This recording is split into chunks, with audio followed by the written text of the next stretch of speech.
Having the proper tow relationship between the truck and the trailer is a really important thing.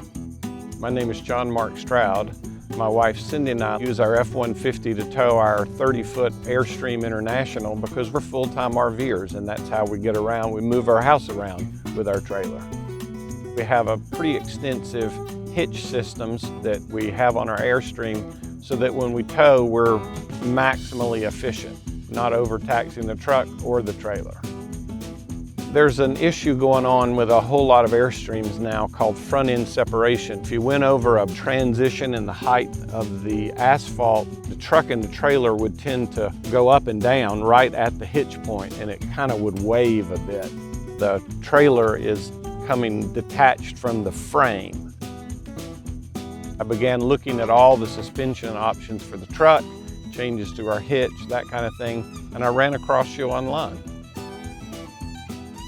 The rear suspension was getting pretty tired.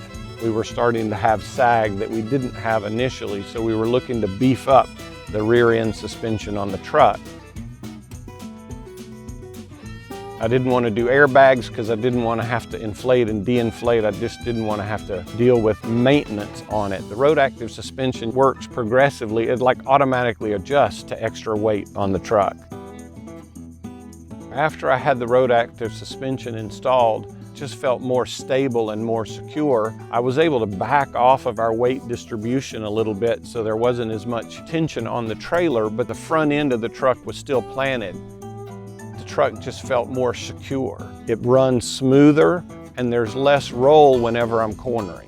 I didn't want to mess up the daily driving of our truck when we weren't towing, but I wanted the active participation of the suspension when we were towing. And for me, RoadActive Suspension gave me both of those without me having to do any adjustments along the way.